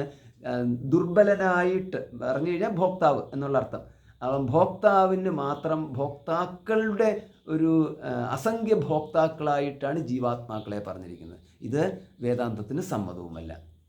അപ്പോൾ അങ്ങനെ വേദാന്തത്തിന് സമ്മതമല്ലാത്തതായ അപ്പം വേദാന്തം എന്ന് പറഞ്ഞു കഴിഞ്ഞാൽ അദ്വൈത വേദാന്തമാവാം, ദ്വൈത വേദാന്തവും ആവാം, അതും കൂടെ ഉണ്ടല്ലോ. അപ്പം നമ്മളിപ്പം ഈ ദ്വൈതം എന്ന് പറഞ്ഞു കഴിഞ്ഞാൽ ഉടനെ അത് സാഖ്യ സിദ്ധാന്തമായിട്ട് എടുക്കുകയും അദ്വൈത വേദാന്തം മാത്രമാണ് വേദാന്തം എന്ന് പറഞ്ഞെടുക്കരുത്. ദ്വൈത വേദാന്തത്തിലും ഇപ്പം പ്രധാനത്തെക്കുറിച്ച് ഇവിടെ ഈ അവ്യക്തത്തെക്കുറിച്ച് പറഞ്ഞിട്ടുണ്ടെങ്കിൽ അത് ദ്വൈതത്തിൽ തന്നെയുള്ള സാഖ്യ സിദ്ധാന്തത്തിലെ പ്രധാനത്തെ എടുത്ത് പറഞ്ഞിരിക്കുന്നതെന്ന് പറയരുത്. ഇത് ഒരുപാട് ആൾക്കാർക്ക് കൺഫ്യൂഷൻ ഉണ്ടാക്കുന്നതാണ്. ഈ കൺഫ്യൂഷൻ എന്ന് പറഞ്ഞു കഴിഞ്ഞാൽ എല്ലായിടത്തും വ്യാപിച്ചു കിടക്കുന്ന ഒന്നായിട്ട് ഈ കൺഫ്യൂഷൻ മാറിയിരിക്കുകയാണ്. അപ്പോൾ അത് കാരണം ഈ ഒന്നും രണ്ടും പറഞ്ഞതിന് ശേഷം ഈ സാഖ്യത്തിൽ പറഞ്ഞിരിക്കുന്ന ഈ പ്രധാനം തന്നെയാണ് വേദാന്തത്തിൽ മായയായിട്ട് പറഞ്ഞിരിക്കുന്നത് എന്ന രീതിയിൽ എടുത്തുകൊണ്ട് ആൾക്കാർ ചർച്ച ചെയ്യാൻ വരും. അപ്പോൾ അതിനെ ഇവിടെ നിഷേധിച്ചിരിക്കുകയാണ് പറഞ്ഞിരിക്കുന്നത്. സാഖ്യത്തിൽ പറഞ്ഞിരിക്കുന്ന പ്രധാനം ശ്രുതി സിദ്ധമല്ല, അനുമാന സിദ്ധമാണ് എന്ന്. അപ്പം ശ്രുതിസിദ്ധം എന്ന് പറഞ്ഞിരിക്കുന്നത് അവ്യക്തമാണ് ഇവിടെ. അതായത് ശ്രുതി എന്ന് പറഞ്ഞിരിക്കുന്നത് കഠോപനിഷത്തിൽ ഈ ശ്രുതി ആണ് ഇവിടത്തെ മഹതഃപരം അവ്യക്തം. അപ്പം മഹതഃപരം അവ്യക്തം എന്ന് പറഞ്ഞാൽ ശ്രുതി സിദ്ധമായിട്ടുള്ള അവ്യക്ത ശബ്ദം സാഖ്യന്മാരുടെ അനുമാനസിദ്ധമായിട്ടുള്ള പ്രധാനത്തിന്മേൽ ചേർക്കരുത് എന്ന്. ഇങ്ങനെയാണ് അതിൻ്റെ പ്രധാനം. അല്ലെങ്കിൽ എന്താ പ്രശ്നം? അതിൻ്റെ പ്രശ്നം എന്ന് പറഞ്ഞു കഴിഞ്ഞാൽ സാഖ്യ സിദ്ധാന്തം ഈശ്വര നിഷേധമാണ്. ഈശ്വരനെ അവിടെ സമ്മതിക്കുന്നില്ല. ഈശ്വരനില്ല, സാഖ്യത്തിൽ ഈശ്വരനില്ല. ആകെ സാഖ്യത്തിനുള്ളതെന്ന് പറയുന്നത് സർവ സൃഷ്ടിത്വത്തോടു കൂടിയിരിക്കുന്ന പ്രധാനവും പിന്നെ ഭോക്താക്കളായ ജീവന്മാരുമാണ്. ഇത്രയേ ഉള്ളൂ. എങ്ങനെയാണ് നടത്തുന്നത് അതൊന്നും ചോദിക്കരുത്, ചോദ്യത്തിനകത്ത് കാര്യമൊന്നുമില്ല. അപ്പോൾ ഇങ്ങനെയാണ്. അപ്പോൾ അതിനെ ഇവിടെ നിഷേധിച്ചിരിക്കുകയാണ്. അപ്പോൾ നമുക്കിതിൻ്റെ അകത്തൊന്നുകൂടെ നോക്കാം. ആനുമാനികം അപി ഏകേഷാമിതി. അപ്പോൾ ആനുമാനികം എന്നിവിടെ പറഞ്ഞിരിക്കുന്നത് അനുമാനസിദ്ധമായിട്ട് കിട്ടിയിരിക്കുന്ന പ്രധാനത്തെ എന്ന്. എന്തുകൊണ്ടാണ് അനുമാനസിദ്ധമായിട്ട് പ്രധാനത്തെ എന്ന് പറഞ്ഞിരിക്കുന്നത്? അപ്പോൾ അനുമാനസിദ്ധം പ്രധാനത്തെ എന്ന് പറഞ്ഞു കഴിഞ്ഞാൽ ഇവർ അനുമാനിച്ചെടുത്തു എന്നുള്ളതാണ്. പ്രധാനത്തിനെ ഈ പഞ്ചഭൂതങ്ങൾ വരെ എത്തിയതിന് ശേഷം പിന്നീട് അതിൻ്റെ എല്ലാം ഈ അവ്യക്ത സ്ഥിതിയെക്കുറിച്ച് അതിൻ്റെ എല്ലാം ഒരു സൂക്ഷ്മ സ്ഥിതിയെക്കുറിച്ചുള്ള അനുമാനത്തിലേക്ക് എത്തുകയാണ് ചെയ്തത്. അങ്ങനെ എത്തിയിട്ടാണ് ഇവിടുത്തെ പ്രധാനത്തിലേക്ക് എത്തിയെന്നുള്ളത്. അപ്പോൾ ഇത് ഈ അധികം പ്രയാസം കൂടാതെ തന്നെ നമുക്ക് ഈസി ആയിട്ട് പ്രധാനം ഉണ്ട് എന്ന് പറഞ്ഞു കഴിഞ്ഞാൽ നമ്മൾ പെട്ടെന്ന് തന്നെ പ്രധാനത്തിലേക്ക് എത്തിച്ചേരാം. അപ്പോൾ അതിൻ്റെ പ്രത്യേകത എന്ന് പറഞ്ഞു കഴിഞ്ഞാൽ ഇതാണ്. അതായത് ഈ ജഡപ്രപഞ്ചവും ചേതനയും വ്യക്തമായിട്ട് വേർതിരിച്ചിരിക്കുന്നു സാഖ്യ സിദ്ധാന്തത്തിൽ. അപ്പം ജഡപ്രധാനമായ ലോകം എന്ന് പറഞ്ഞു കഴിഞ്ഞാൽ അപ്പം ജഡവും ചൈതന്യവും. അപ്പം ജഡപ്രപഞ്ചം അല്ലാതെ നമുക്ക് പറഞ്ഞാൽ പ്രകൃതിയും. അപ്പം പ്രകൃതിയെയും ചേതനയെയും ഇങ്ങനെ രണ്ടാക്കി തിരിക്കാം. അപ്പം പ്രകൃതിയെയും ചേതനയും വ്യക്തമായിട്ട് വേർതിരിച്ചിരിക്കുന്നു. അത് വിചാരം ചെയ്യാതെ തന്നെ എല്ലാവർക്കും സമ്മതമായൊരു കാര്യമാണ്. ഇതിനെക്കുറിച്ച് ആർക്കും ചിന്തിക്കേണ്ട കാര്യം വരുന്നില്ല. പൃഥ്വി അചേതനം, പിന്നെ അഹം ചേതനാവാൻ ആണല്ലോ, വ്യക്തമാണല്ലോ. അപ്പം ചേതനാവാനും അചേതനവുമായിട്ടുള്ളത് വ്യക്തമായിരിക്കെ ഇതിൻ്റെ ആരംഭം തന്നെ, സൃഷ്ടിയുടെ ആരംഭത്തിൽ തന്നെ അങ്ങനെയാണ് നിൽക്കുന്നത്. ചേതനാവാനഹം ഭിന്നഹ. അപ്പം അവിടെ അങ്ങനത്തെ ഇപ്പം എത്ര ജീവന്മാരുണ്ടോ അത്രയും ജീവന്മാരും പണ്ടേ ഉള്ളതാണ്. അപ്പോൾ അത് കാരണം അത്രയും ജീവന്മാരവിടെ ജീവന്മാരായിട്ട് കേവല ജീവന്മാരായിട്ട് നിൽക്കുന്നു. പിന്നെ അവർക്ക് ശരീരം വേണം, ഇന്ദ്രിയങ്ങൾ വേണം, മനസ്സ് വേണം. അതിനൊക്കെ വേണ്ടിയിട്ട് അവിടെ ഈ അനന്ത പ്രകൃതി ഉണ്ട്. ആ പ്രകൃതി അപ്പോൾ ഇവർക്ക് ഓരോരുത്തർക്കും വേണ്ടുന്ന ആവശ്യം എന്താണെന്ന് നോക്കിയിട്ട് എല്ലാവർക്കും കൂടെ വേണ്ടിയിട്ട് സൃഷ്ടിയിലേക്ക് കടന്നു. ഇത്തരത്തിലാണ് അവർ പോകുന്നത്. അപ്പോൾ ഇതിനകത്ത് നമുക്ക് എന്താണ് ഇപ്പോഴുള്ള ഈ ജഡപ്രപഞ്ചവും പിന്നെ ജീവാത്മാവും എന്ന് നമുക്കിപ്പം തന്നെ നമ്മൾ അനുമാനിച്ചിരിക്കുന്നു. അത് നമുക്ക് അനുമാനമാണ്, എല്ലാവർക്കും അറിയാവുന്ന കാര്യമാണത്. മരിച്ചു കഴിഞ്ഞാൽ ആത്മാവ് പോകുന്നു എന്നുള്ളത്. പോകുന്നുണ്ടോ ഇല്ലയോ എന്നുള്ളത്, പോയാലും ഇല്ലെങ്കിലും മരിച്ചു കഴിഞ്ഞാൽ ചേതന പോയി. ചേതന അപ്പം പോകുന്ന ഒരു ചേതന, വരുന്ന ഒരു ചേതന. അപ്പം പോകുകയും വരികയും ഇപ്പോൾ നിലനിൽക്കുകയും ചെയ്യുന്ന ഒരു ചേതനയുണ്ട്. പിന്നെ ഈ ചേതനയ്ക്ക് വന്നു പോകുന്ന ഈ ഒരു ജഡലോകവുമുണ്ട്. അപ്പോൾ ഇത് നമുക്ക് അധികം ചിന്ത ചെയ്യാതെ തന്നെ എടുത്തിരിക്കുന്ന ഒരു കാര്യമാണ്. അപ്പോൾ ഇതിൻ്റെ അറ്റം വരെ എത്തിക്കഴിഞ്ഞാൽ എത്തിച്ചേരുന്നതും ഇത് തന്നെയാണ്. ഒരു ജീവാത്മാവുമുണ്ട്, പിന്നെ ഒരു അചേതന പ്രകൃതിയുമുണ്ട്. അപ്പോൾ അങ്ങനെയാണ് ആ അചേതന പ്രകൃതിയാണ് പ്രധാനമായിട്ട് അവർ പറഞ്ഞിരിക്കുന്നത്. അപ്പോൾ അവിടെ നമ്മൾ അനുമാനിച്ചെത്തി കഴിഞ്ഞിരിക്കുന്നു എന്ന്. അതിന് നമുക്ക് ശ്രുതിയുടെ ഒന്നും ആവശ്യമില്ല, അനുമാനിച്ചെത്തിയിരിക്കുന്നു. കാരണം ഇതിൻ്റെ എല്ലാം കാരണരൂപമായിട്ട് ഏറ്റവും സൂക്ഷ്മത്തിനും സൂക്ഷ്മമായിട്ട് എന്താണ് എന്തോ ഒന്നുണ്ട്, അതാണ് പ്രധാനം എന്ന് പറയുന്നത്. അപ്പോൾ ഇത്രയെത്തിയല്ലേ, അതാണ് അനുമാനികം എന്ന് പറയുന്നത്. അനുമാനം, അവിടെ ശ്രുതിയുടെ ആവശ്യമില്ല. അപ്പോൾ നമ്മൾ ഈ 3 പ്രമാണങ്ങൾ എടുത്താൽ മതി. അതിലൊന്ന് പ്രത്യക്ഷം, 2 അനുമാനം, 3 ശബ്ദം. അപ്പോൾ ശബ്ദപ്രമാണം ഇവിടെ ഇല്ലാതെ തന്നെ പ്രധാനത്തെ കിട്ടിയിരിക്കുന്നു എന്നാണ് ആദ്യത്തെ പ്രയോഗത്തിലെ ആനുമാനികം എന്നതിലൂടെ കിട്ടിയിരിക്കുന്നത്. അപ്പോൾ ആനുമാനികം അപ്പി ഏകേഷാം. അപ്പോൾ ഏകേഷ എന്ന് പറയുന്നത് ഈ സാങ്കേതിക സിദ്ധാന്തവും കൊണ്ട് വരുന്ന ആൾക്കാരെയാണ് ഏകേഷ എന്ന് പറയുന്നത്. അപ്പോൾ ചിലരുടെ അങ്ങനെയാണെങ്കിൽ ന ശരീരരൂപക വ്യന്യസ്ത ഗൃഹേതേർ എന്ന്. അപ്പോൾ അങ്ങനെയാണെങ്കിൽ അതല്ല. പിന്നെന്താ പറഞ്ഞിരിക്കുന്നത്? ശരീരരൂപക വ്യന്യസ്തം. അപ്പം ശരീരരൂപക വിന്യസ്തം എന്ന് പറയുന്നതാണ് നമ്മുടെ ശരീരകൽപ്പന എന്ന് പറഞ്ഞിരിക്കുന്നത്. അപ്പോൾ ആത്മാനം രഥിനം വിദ്ധി ശരീരം രഥമേവതു എന്ന പ്രയോഗത്തിലുണ്ടല്ലോ. അപ്പോൾ ഇവിടെ ശരീരരൂപക കൽപ്പന എന്ന് പറഞ്ഞിരിക്കുന്നത് ഈ ശരീരത്തെ രഥമാക്കി ഇവിടെ കൽപ്പിച്ചിരിക്കുന്നു. അപ്പോൾ രൂപകാലങ്കാരം. അപ്പോൾ ശരീരരൂപകം എന്ന് പറഞ്ഞു കഴിഞ്ഞാൽ ശരീരമാണ് രഥം എന്നുള്ള രീതിയിൽ ഡയറക്റ്റ് ശരീരം തന്നെയാണ് രഥം എന്ന് പറഞ്ഞ് എടുത്തിരിക്കുന്നു. അപ്പോൾ അങ്ങനെ എടുത്തു കഴിഞ്ഞാൽ ഇവിടെ ശരീരം രഥം, ഈ ശരീരം രഥം എന്ന് പറഞ്ഞിരിക്കുന്നത് എവിടം വരെ പോകാം എന്നുള്ളതാണ്. എവിടം വരെ പോകാം? ഈ ശരീരത്തിൻ്റെ തുടക്കം എവിടെയാണോ നിൽക്കുന്നത് അവിടം വരെ പോകാം. അതായത് കാര്യകാരണ രൂപത്തിൽ ഈ ശരീരം എന്ന് പറഞ്ഞിരിക്കുന്നത് എവിടെ പോയിട്ട് നിൽക്കുന്നു? ഈ ശരീരത്തിൻ്റെ തുടക്കം എന്ന് പറയുന്നത്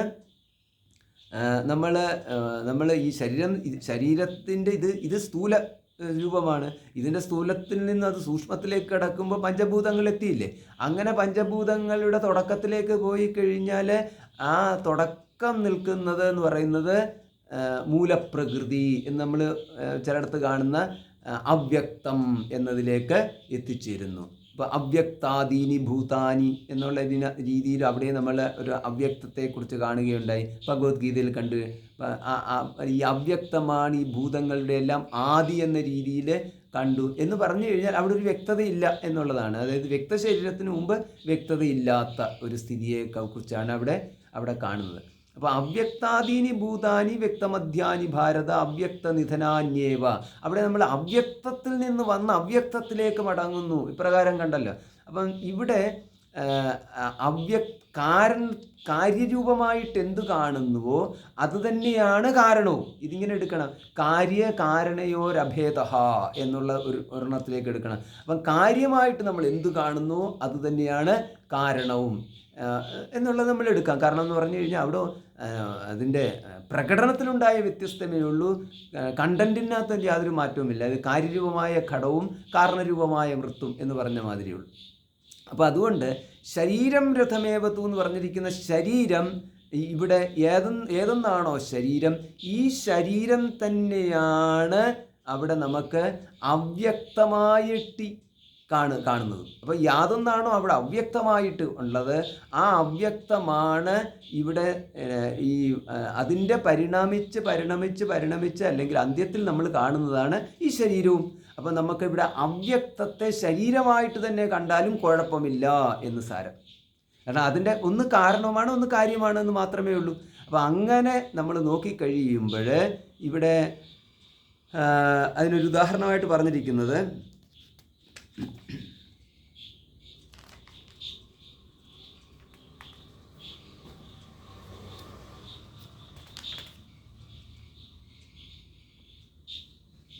അടുത്ത സൂത്രത്തിൽ അത് പറയുന്നുണ്ട്. ഗോഭി ശ്രീണീത മത്സരം, പശുവിൻ്റെ വികാരമായ പാലോടുകൂടി തന്നെ സോമരസത്തെ ചേർക്കണം എന്ന് പാലിന് പകരമായിട്ട് ഗോശബ്ദം പ്രയോഗിച്ചിരിക്കുന്നു.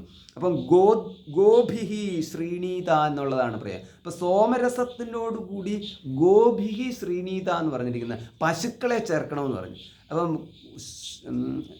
ഇവിടെ അടുത്ത സൂത്രത്തിലാണ് കിടക്കുന്നത്. അപ്പോൾ ഇവിടെ ഈ സോമരസത്തോടുകൂടി പശുക്കളെ ചേർക്കണമെന്ന് പറയുമ്പോൾ പശുവിനെ ചേർക്കാനല്ല അവിടെ ഉദ്ദേശിച്ചിരിക്കുന്നത്, പശുവിൻ്റെ വികാരമാണ് പാല് എന്നുള്ളത്. അപ്പം പാലിനെ ചേർക്കണം. അപ്പം പാലിനെ കണ്ടാൽ പശുവായിട്ട് തന്നെ കണ്ടുകൊള്ളണം. ഇതിനകത്തും നമ്മൾ അതും കൂടെ മനസ്സിലാക്കണം.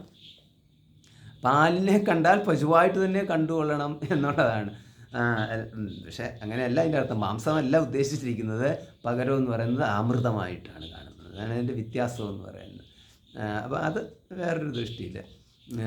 പിന്നെ സ്ട്രിക്റ്റായിട്ടാണെന്നുണ്ടെങ്കിൽ ഈ ഒരു ശരീരത്തിനുമായിട്ടുള്ള ഒന്നും കഴിക്കാൻ പാടില്ല എന്നുണ്ടെങ്കിൽ പാലും കൂടെ ഉപേക്ഷിക്കണം എന്നുള്ളതാണ്.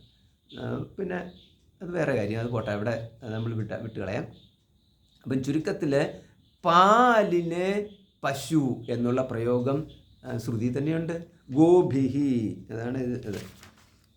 ഗോഭിഹി ശ്രീനീത മത്സരം, ഋഗ്വേദ സംഹിത 9:46-4 അങ്ങനെ ഒരു പ്രയോഗമുണ്ട്. അതിൻ്റെ അർത്ഥം ഇതാണ്: ഗോ ശബ്ദം ഋഗ്സംഹിതയിലെ പാലിന് പകരമായിട്ട് ഉപയോഗിച്ചിരിക്കുന്നു. അതുപോലെ ഈ അവ്യക്തം എന്നിവിടെ ഉദ്ദേശിച്ചിരിക്കുന്നത് ഈ നമ്മളിപ്പോൾ ആത്മാനം രഥിനം വിത്തി ശരീരം രഥമേവത്തു എന്ന പ്രയോഗത്തിലെ ശരീരത്തിനെ രഥം എന്ന് പറഞ്ഞില്ലേ, ആ ശരീരം എന്ന് പറഞ്ഞപ്പോൾ സ്ഥൂല ശരീരമായി, പിന്നെ അതിനൊരു സൂക്ഷ്മ ശരീരമായി. സൂക്ഷ്മ ശരീരത്തിൻ്റെ ഉദ്ദേശിച്ചിട്ടാണ് പറഞ്ഞിരിക്കുന്നത്. മനസ്സ്, ബുദ്ധി തുടങ്ങിയിട്ടുള്ളതെല്ലാം പറഞ്ഞു, ഇന്ദ്രിയങ്ങളും എല്ലാം പറഞ്ഞു. പിന്നെ അതിനൊരു കാരണ ശരീരത്തിലേക്ക് വന്നു. അപ്പം കാരണ ശരീരത്തിൽ നിന്നും കാര്യശരീരത്തിലേക്കുള്ള ഒരു പരിണാമത്തെ ഇവിടെ നമ്മൾ കാണുന്നു. അപ്പം ചുരുക്കത്തിൽ ഇതിനകത്തുനിന്ന് ഒന്നിൽ നിന്നും പിന്നിലേക്ക് പോയിട്ട് എത്തിക്കഴിഞ്ഞാൽ എവിടേക്കാണ് നമ്മൾ എത്തുന്നതെന്ന് പറയുന്നത് ഇവിടെ രണ്ടല്ലേ ഉള്ളൂ. ഒന്ന് ചേതനയും, രണ്ട് അചേതനവും എന്ന് പറയുന്നു. അപ്പം ഇവിടെ നമ്മൾ ഈ ചേതനയെ അചേതനത്തിൽ നിന്ന് പിൻവലിക്കലാണല്ലോ ഈ ഇന്ദ്രിയേഭ്യ പരാഹ്യർത്ത അർത്ഥേഭ്യശ്ച പരം മനഃ മനസ്സസ്തു പരാബുദ്ധി എന്ന് പറഞ്ഞ് ഇങ്ങനെയുള്ള ചേതനയുടെ താതാത്മ്യം അചേതനത്തിൽ നിന്ന് ഒന്നിൽ നിന്ന് ഒന്നൊന്നായി എണ്ണി എന്നുള്ള രീതിയിൽ പിന്നിലേക്ക് ആ ചേതനയുടെ ഉറവിടം തേടിയാണ് പോകുന്നത്. അങ്ങനെ അചേതനയിലുള്ള ചേതനയെ പിൻവലിക്കുമ്പോൾ ആ അചേതനമായിട്ടുള്ളതിൻ്റെ അസ്തിത്വം അടുത്തതിലേക്ക് മാറുന്നു. അചേതനമായിട്ടുള്ള അതിൻ്റെ അസ്തിത്വം അടുത്തതിലേക്ക് മാറുന്നു എന്ന് പറഞ്ഞു കഴിഞ്ഞാൽ സ്ഥൂലമായിട്ടുള്ള അചേതനത്തിൻ്റെ അസ്തിത്വം സൂക്ഷ്മതയിലേക്ക് മാറുന്നു. സൂക്ഷ്മമായിട്ടുള്ള അചേതനത്തിൻ്റെ അസ്തിത്വം കാരണത്തിലേക്ക് മാറുന്നു എന്ന് പറഞ്ഞു കഴിഞ്ഞാൽ പൃഥിവിയുടെ അസ്തിത്വം ജലത്തിലേക്ക് മാറുന്നു, ജലത്തിൻ്റെ അസ്തിത്വം അഗ്നിയിലേക്ക് മാറുന്നു. ഈ തരത്തിൽ ഇങ്ങനെ പോകുന്നു. അങ്ങനെ പോയി കഴിയുമ്പോൾ നമ്മൾ ഏതൊരു സ്ഥൂല ശരീരത്തിൽ നിന്നാണോ നമ്മൾ തുടങ്ങിയത്, അതിൻ്റെ അസ്തിത്വം അവസാനം വന്ന് നിൽക്കുന്നത് അവ്യക്തത്തിലാണ്. അപ്പം അത് ആ അവ്യക്തത്തിലല്ലാതെ മറ്റൊരിടത്ത് പോയി നിൽക്കാൻ പറ്റത്തില്ല. ഇപ്പം നമ്മൾ ചേതനയെ പിൻവലിച്ച് കഴിയുമ്പോൾ ബുദ്ധി കൊണ്ടാണ്. ചേതനയെ പിൻവലിച്ച് കഴിഞ്ഞാൽ നമുക്ക് അവയ്ക്ക് പിന്നെ അവിടെ അസ്തിത്വമില്ല. എന്തിൽ നിന്നാണോ നമ്മൾ പിൻവലിച്ചത് അതിന് പിന്നെ അസ്തിത്വമില്ല. അസ്തിത്വമില്ലായ്മ എന്ന് പറയുന്നത് ശൂന്യതയിലേക്കാണ് പോകുമല്ലോ. അങ്ങനെ ശൂന്യതയിലേക്ക് പോകാതിരിക്കണമെന്നുണ്ടെങ്കിൽ അതിൻ്റെ അസ്തിത്വം നിന്ന കാരണത്തിലേക്ക് അത് മടങ്ങണം. അങ്ങനെ അസ്തിത്വം നിന്ന കാരണമാണ് ഇവിടെ ഇപ്പോൾ സൂക്ഷ്മമായിട്ട് വന്നിരിക്കുന്നത്. അതിൻ്റെ വീണ്ടും സൂക്ഷ്മത്തിലേക്ക് പോയി. അങ്ങനെ പോയി കഴിയുമ്പോൾ എന്താണോ സ്ഥൂല ശരീരം അതുതന്നെയാണ് ഇപ്പോൾ ഇവിടെ അവ്യക്ത ശബ്ദത്താൽ പറയപ്പെട്ടിരിക്കുന്നത്. എന്താണോ പാല് അതിനെ ഗോഭിഹി എന്ന പ്രയോഗത്തിലൂടെ പറഞ്ഞിരിക്കുന്നത് പോലെ എടുത്തുകൊള്ളണം എന്ന്.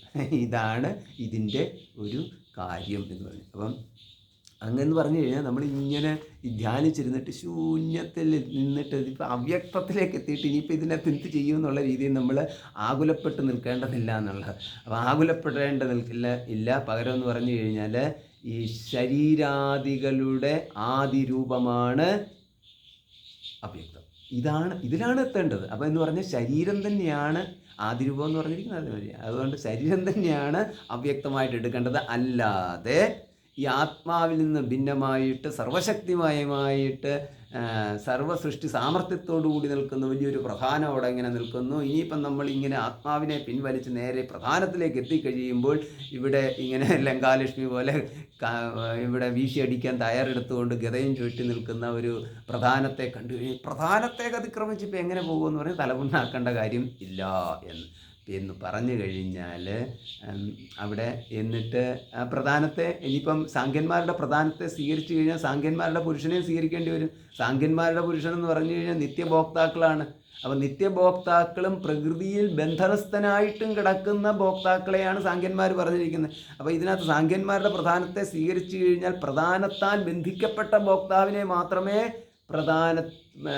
പ്രധാനത്താൽ ബന്ധിക്കപ്പെട്ട ഭോക്താവിലേക്ക് മാത്രമേ നമുക്ക് എത്തിച്ചേരാൻ പറ്റത്തുള്ളൂ. അപ്പം പ്രധാനത്താൽ ബന്ധിക്കപ്പെട്ട ഭോക്താവ് എന്ന് പറഞ്ഞു കഴിഞ്ഞാൽ പ്രകൃതിയിൽ കുടുങ്ങിപ്പോയ ജീവാത്മ എന്ന് പറഞ്ഞാൽ ഭോക്താവായിട്ട് നിൽക്കലാണ് പ്രകൃതിയിലെ കുടുങ്ങൽ എന്ന് പറയുന്നത്. അപ്പം നമ്മൾ എവിടെയെങ്കിലും നമുക്ക് ഇഷ്ടം തോന്നുമ്പോഴാണല്ലോ നമ്മളവിടെ കുടുങ്ങുന്നത്. ഈ ഇഷ്ടം തോന്നലിനെയാണ് നമ്മൾ ഭോക്താവ് എന്ന് പറയുന്നത്. അപ്പം പ്രകൃതിയിൽ ഭോക്തൃത്വം, പ്രകൃതിയിലെ എന്തെങ്കിലും ഒന്ന് ഭോഗ്യമായിട്ട് കണ്ടു കഴിയുമ്പോൾ ഈ വ്യക്തിയാണ് ഭോക്താവ് എന്ന് പറയുന്നത്. അല്ലാതെ ഭോക്താവിനെന്ന് പറഞ്ഞു കഴിഞ്ഞാൽ ഭോഗ്യമില്ലാതൊരു ഭോക്താവില്ല. അപ്പോൾ സാഖ്യന്മാർ പറയുന്നത് അവിടെ എത്തിയതിന് ശേഷം പ്രകൃതി പുരുഷ വിവേകം നിങ്ങൾ ചെയ്യൂ. എങ്ങനെ വിവേകം ചെയ്യണം? ഞാൻ പുരുഷനാണ്, ഇത് പ്രകൃതിയാണ്, അതിനാൽ എനിക്കും പ്രകൃതിയുമായിട്ടൊരു ബന്ധവുമില്ല, ഞാൻ ഭോക്താവല്ല എന്നിങ്ങനെ പ്രകൃതിയുമായിട്ട് എനിക്ക് ബന്ധവുമില്ല, പ്രകൃതിയുടെ ഒരു ഭോക്തൃത്വം എനിക്ക് വേണ്ട, ഇങ്ങനെയൊക്കെ ആയിരിക്കും. എങ്ങനെ ആയാലും ശരി പ്രകൃതി പുരുഷ വിവേകം ചെയ്യണം. ആ പ്രകൃതി പുരുഷ വിവേകം ചെയ്യുന്നു പറയുമ്പോൾ അവിടെ പ്രകൃതിയാണിത്, ഞാൻ പുരുഷനാണ്, ഇത് പ്രകൃതിയാണ്, ഞാൻ പുരുഷനാണ്, ഇങ്ങനെ. അപ്പോൾ ഇവിടെ വേദാന്തത്തിലൊരു ചോദ്യമുണ്ട്. ആ ചോദ്യം എന്ന് പറഞ്ഞു കഴിഞ്ഞാൽ പ്രകൃതിയിൽ ബന്ധനസ്ഥനായ അല്പൻ എന്ന് പറഞ്ഞു കഴിഞ്ഞാൽ അനേകാത്മാക്കളുണ്ടല്ലോ, അതിൽ ഏകനാണ്. അങ്ങനെയുള്ള അനേകാത്മാക്കളിൽ ഏകനായിട്ടുള്ള ഒരു പുരുഷൻ അവിടെ ഇരുന്നു കൊണ്ട് ഞാൻ സ്വതന്ത്രനാണ് എന്ന് പറഞ്ഞുകൊണ്ടിരുന്നാൽ ആ പറച്ചിലിനല്ലാതെ എന്ത് അർത്ഥമാണുള്ളതെന്ന്. ഈ പ്രകൃതിയിൽ നിന്നും സ്വതന്ത്രനാണ് എന്ന് പറഞ്ഞു കഴിഞ്ഞാൽ സ്വതന്ത്രനായ പുരുഷന് അവരുടെ സംബന്ധിച്ചിടത്തോളം ഭോക്താവാണ്.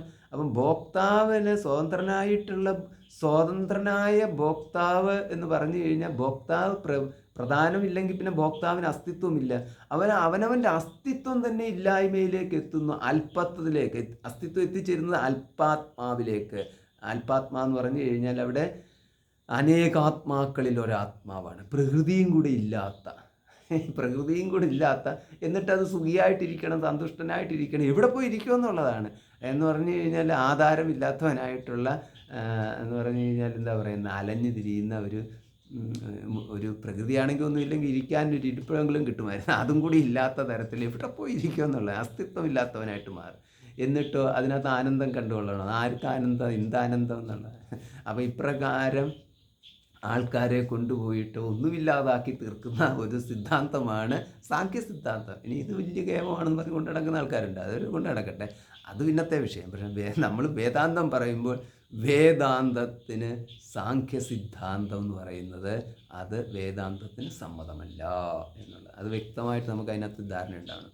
പിന്നെ എല്ലാം കൂടെ കൂട്ടിക്കുഴയ്ക്കുന്നവർക്ക് അത് സംബന്ധിച്ചിടത്തോളം പ്രശ്നമൊന്നുമില്ല. അവർ പറയും വേദാന്തം സ്വീകരിച്ചിരിക്കുന്നവരും സാഖ്യ സിദ്ധാന്തത്തിൻ്റെ ആശയങ്ങളെയാണെന്ന് പറയും. അത് വേറെ കാര്യം പോട്ടെ. അപ്പോൾ ഇങ്ങനെയാണ് ഇതിൻ്റെ പോക്ക് എന്ന് സാരം. അപ്പോൾ ഇതിന്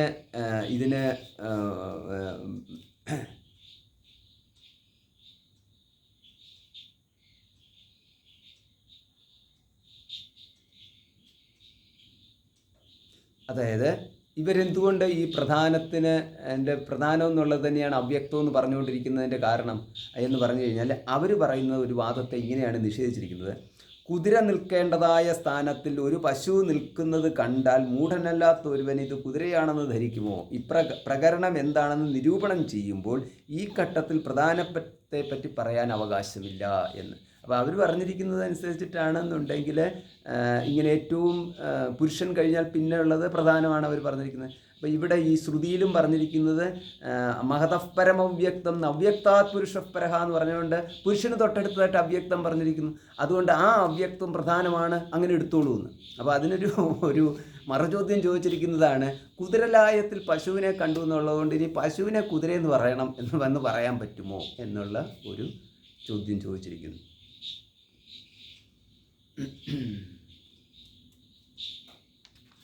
അപ്പോൾ ഇവിടുത്തെ രഥകൽപ്പന എന്ന് പറഞ്ഞിരിക്കുന്നത് ഈ ഒരു അർത്ഥത്തിലാണ് എന്ന് സാരം.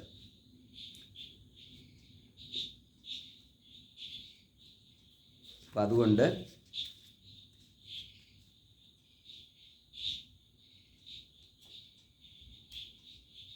അപ്പോൾ ഇവിടുത്തെ ലക്ഷ്യം എന്ന് പറഞ്ഞിരിക്കുന്നത് പ്രധാനത്തെ ഇവിടുത്തെ ലക്ഷ്യം പ്രകൃതിയോ പ്രധാനത്തെയോ സ്ഥാപിച്ചെടുക്കലല്ല.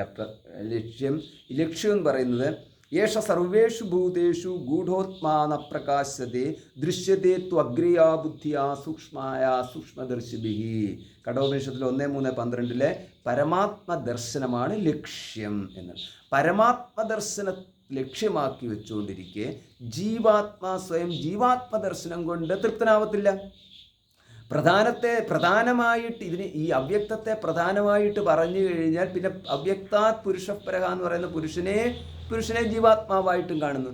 അങ്ങനെ ജീവാത്മാ ഞാൻ സ്വയം ജീവാത്മാവാണെന്നല്ലേ അറിയത്തുള്ളൂ. അങ്ങനെ സ്വയം ജീവാത്മാവാണെന്ന് അറിഞ്ഞു കഴിഞ്ഞാൽ ഇപ്പം പിന്നെ എന്താ അറിഞ്ഞുകൊണ്ടിരിക്കുന്നത്? ഇപ്പോഴും അത് തന്നെയാണ് അറിഞ്ഞുകൊണ്ടിരിക്കുന്നത്. ഇപ്പോഴെന്ന് പറഞ്ഞു കഴിഞ്ഞാൽ സ്വയം ജീവാത്മാവാണെന്ന് പറയുന്നില്ല, ഞാനൊരുവൻ എന്ന് പറയുന്ന രീതിയിൽ പറഞ്ഞു. ഞാനൊരു വ്യക്തിയാണെന്ന് പറഞ്ഞു. പിന്നെ ആ ഒരു വ്യക്തിക്ക് വിശേഷകരമായിട്ട് ജീവാത്മ ശബ്ദവും കൂടെ കിട്ടിയെന്ന് മാത്രമേ ഉള്ളൂ. അങ്ങനെ വിശേഷകരമായിട്ട് ഞാൻ ജീവാത്മാവാണ്, സർവതന്ത്ര സ്വതന്ത്രനാണ്, ഞാൻ പരമാത്മാവില്ലല്ലോ, ഞാൻ പിന്നെ അങ്ങനെ സ്വതന്ത്രനായിട്ട് നിൽക്കുന്നു എന്ന് പറഞ്ഞ ജീവാത്മാ സാക്ഷാത്കാരമല്ല ശ്രുതിയുടെ ലക്ഷ്യം. ശ്രുതിയുടെ ലക്ഷ്യം യേശ സർവേഷു ഭൂതേഷു ഗൂഢോത്മാന പ്രകാശത്തെ എന്ന്. പിന്നെ ഈ ആത്മാവിനെക്കുറിച്ച് പറഞ്ഞിരിക്കുന്ന അനന്തം, അവ്യക്തം എന്നൊക്കെയുള്ള ശബ്ദങ്ങളൊക്കെ ഉണ്ടല്ലോ. അവ്യക്തോയം അചിന്യോയം അചലോയം സനാതന. ഇതിനകത്ത് പറഞ്ഞ അവ്യക്തോയം അനന്തം ആണ്, അചലമാണ്, സനാതനമാണ്, പിന്നെ നിർവികാരം, നിരാകാരം, ഇതൊക്കെയുണ്ട്. അതെല്ലാം ഒന്നും മാറുന്നില്ലല്ലോ. പരമാത്മാവ് എന്ന് പറഞ്ഞു കഴിഞ്ഞാൽ അതൊക്കെയാണ്. അപ്പം ജീവാത്മാവിൻ്റെ വികാരത്വം, ജീവാത്മാവ് ഭോക്താവായല്ലോ. അപ്പം ഭോക്തൃത്വം എന്ന് പറയുന്നതിൻ്റെ ഭോക്തൃത്വത്തിലേക്ക് എത്തിച്ചേർന്ന് കഴിഞ്ഞാൽ ജീവാത്മാ ആണ് ഞാനെന്നൊരുവൻ അറിഞ്ഞു കഴിഞ്ഞാൽ ഭോക്താവായിട്ട് തന്നെ അറിയത്തുള്ളൂ. അത് സ്വതന്ത്രനായ ഭോക്താവെന്നായിട്ട് അറിയാമല്ല. അത് തന്നെ വേറെന്തറിയാൻ? പ്രധാനമായിട്ടുള്ള ഈ സാഖ്യ സിദ്ധാന്തത്തിലൂടെ പോയാൽ ഇതാണ് ഇതിൻ്റെ പ്രശ്നം എന്നുള്ളത്. എന്നാൽ അവിടെ പറഞ്ഞിരിക്കുന്നത് ഇത്രയേ ഉള്ളൂ. അതായത് സാഖ്യത്തിന് ഇങ്ങനെയൊക്കെ പ്രധാനത്തെക്കുറിച്ച് പറഞ്ഞിട്ട് അവരെന്താ ഉദ്ദേശിക്കുന്നത്? പരമാത്മാവിനെ അവരുദ്ദേശിക്കുന്നില്ല, പിന്നെ ഈശ്വരനെ അവരുദ്ദേശിക്കുന്നില്ല. അപ്പോൾ ഈ രണ്ടെണ്ണം പോയി കഴിഞ്ഞു കഴിഞ്ഞാൽ പിന്നീട് എത്തി നിൽക്കുന്നത് ഒന്ന് പ്രകൃതിയും, രണ്ട് ഒരു ജീവാത്മാവിലേക്ക് എത്തുന്നു. അനേകം ജീവാത്മാക്കളിൽ നമ്മൾ നമ്മുടെ കാര്യം നോക്കിക്കഴിഞ്ഞാൽ ഞാനെന്ന് പറയുന്ന ഒരു ജീവാത്മാവും പിന്നെ ഈ കാണപ്പെടുന്ന ഒരു ലോകവും. ഇതിൻ്റെ സൂക്ഷ്മത്തിലേക്ക് പോയി കഴിഞ്ഞാൽ ലോകം മുഴുവനും കൂടെ സൂക്ഷ്മത്തിലെത്തി കഴിയുമ്പോൾ ഒരു പ്രധാനമുണ്ട്. ഞാൻ ആ ലോകത്തിൻ്റെ എല്ലാ സൂക്ഷ്മവും സൂക്ഷ്മമായിട്ടുള്ള ആ ലോകം എല്ലാം മാറ്റിക്കഴിഞ്ഞാൽ ആ സൂക്ഷ്മമായിട്ടുള്ള ലോകത്തിൽ ഉള്ളതാണല്ലോ എൻ്റെ ശരീരവും മനസ്സും ബുദ്ധി എന്ന് പറയുന്നത്. അതെല്ലാം അങ്ങോട്ട് മാറ്റിക്കഴിഞ്ഞാൽ പിന്നെ അവസാനം നിൽക്കുന്നതെന്ന് പറഞ്ഞാൽ ഇതിനെയൊക്കെ ആശ്രയിച്ചിരിക്കുന്ന ഒരു കുഞ്ഞു ജീവാത്മാ നിൽക്കുന്നു. ഇത്രയേ ഉള്ളൂ. ഒരു കുഞ്ഞു ജീവാത്മാ നിന്നുകൊണ്ട് ആ ജീവാത്മാ ഇങ്ങനെ നിൽക്കും. ഇതിൽ കൂടുതൽ സാഖ്യ സിദ്ധാന്തത്തിൽ എത്താൻ പറ്റത്തില്ല. ഇതിൽ കൂടുതൽ സാഖ്യ സിദ്ധാന്തം പറയുന്നുമില്ല. ഇത് വ്യക്തമാക്കിയിരിക്കുകയാണ് ഈ ഒരു സൂത്രത്തിൽ.